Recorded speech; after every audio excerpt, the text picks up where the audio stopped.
What would be most useful for you in our conversation today? So I was thinking, to be honest, I think the most useful thing would be just kind of figuring out what direction I should be going in as far as the LSAT goes. Sure. Well, what do you have in mind right now in terms of a study plan? So right now I've been studying for almost a year or so. I had started last year, then I stopped for personal reasons, and then I started back up around January. I did notice that my studying habits have gotten better since last year. So last year, I think I was kind of more so set on a score versus really trying to understand the material.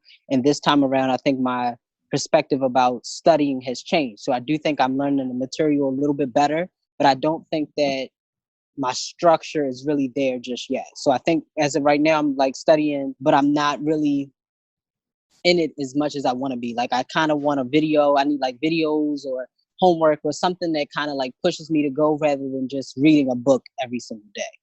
Right. I hear what you're saying. Sometimes a video can be more engaging than reading a book. I remember when I was Right. studying back in the day, I had to like reward myself by watching a TV show episode after every single chapter just to keep me moving through it.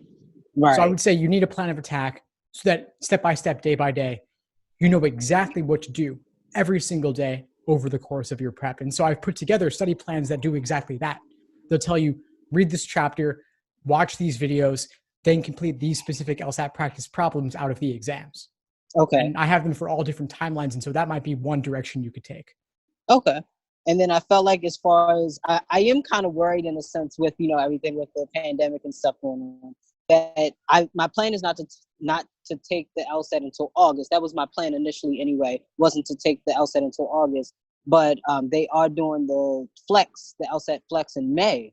And so I'm kind of wondering if if this will last until August, and then possibly they'll make it in August. In a sense, I kind of wouldn't mind taking the LSAT in the format of the flex in August, honestly, just for stamina reasons, just because I feel like it'll kind of, I guess it's a perspective thing. For me, I feel like if it's 3 sections, it'll give me a chance to kind of just focus on 3 sections, get the 3 sections as best as I can and get it over with versus 5 sections. Like that's a lot to me.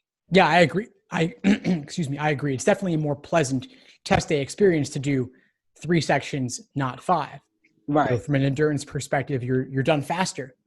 Right. Alternatively, each question is worth more. So you really got to make sure that you're giving it your all and that you don't need to warm up first. So maybe do some warm ups before you actually start the exam.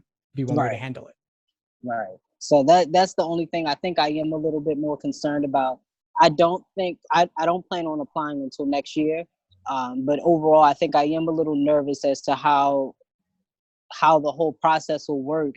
As far as if I think, in a sense, I am worried if the questions will be harder, if they will even offer the August test, or I think that kind of put me in a wrench a little bit too, because I'm like a little all over the place. Like I said, I was studying a little bit, and then I think I'm just a little all over the place, and then with the pandemic, kind of like pushed me a little bit even more all over the place because I'm like it kind of like ruffled my feathers a little bit.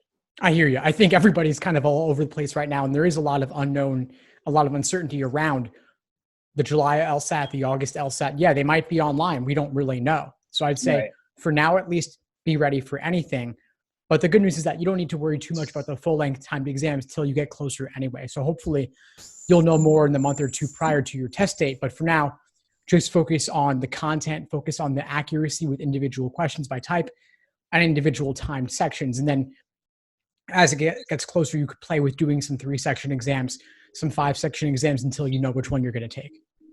Would you recommend as far as taking a full length test? Because I haven't taken a full length test since I started back up in January. The last time I've taken a full length test was last year, and like I said, I haven't taken a full length test since last year. So I I do understand the material a little bit better this time around. I still don't understand it 100%, but I definitely understand it better.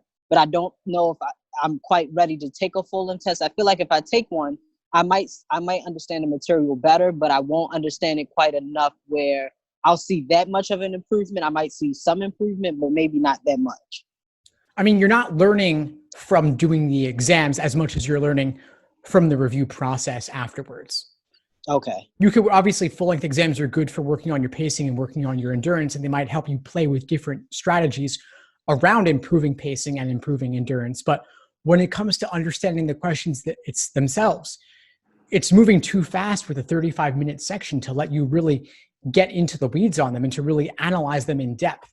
That's where your review process comes in afterwards, and that's where maybe doing some drills and questions by type prior can really help you. So the purpose of a full-length test is really more so like the endurance aspect and to see the reflection of how much progress you've made after you've been practicing. Exactly. They help you measure yourself, but that's only of somewhat limited usefulness. They can also help you with your pacing strategies as you try out different things. But when it comes to the accuracy and the understanding the questions themselves, it's moving too fast. You really got to work on your review process afterwards. And then if you notice weak areas, review the fundamentals on those particular areas. First. Okay. So more so review first and then go forward with actually taking the test. Well, it's a lot of back and forth. So you do an exam, you know weak areas, you review those specific problems, you know types of questions to work on afterwards, drilling by type, for example. Then you could do another exam and see if you improve, see if you're able to implement what you studied. And so it's back and forth. Okay. It's back and forth after you've already built a strong foundation. So if you don't already feel like you have a strong foundation, focus on that for now.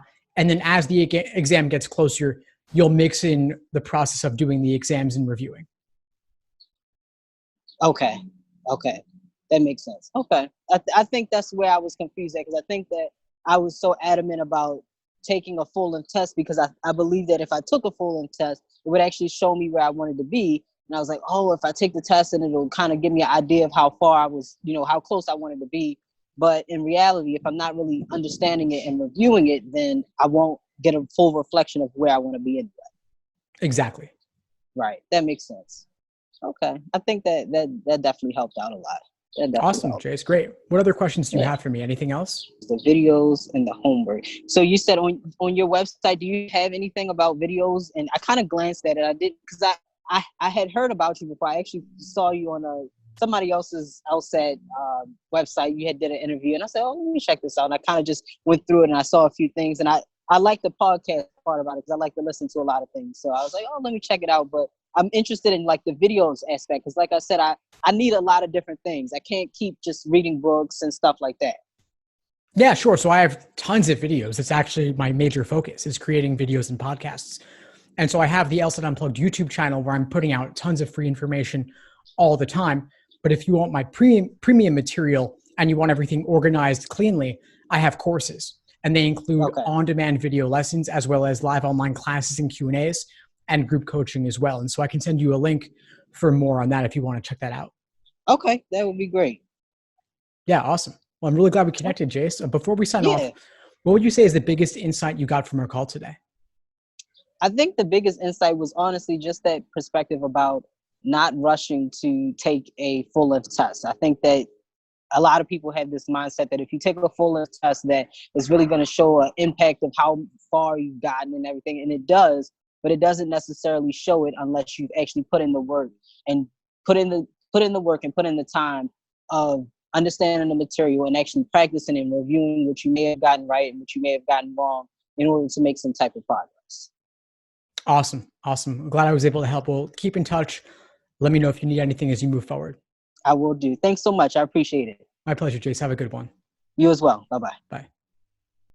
Thanks for tuning into the show. Please subscribe if you haven't done so already to be notified of new episodes as I release them. And feel free to reach out if you need anything at all as you move forward with your prep. I'm happy to help however I can. In the meantime, I wish you all the best and take care.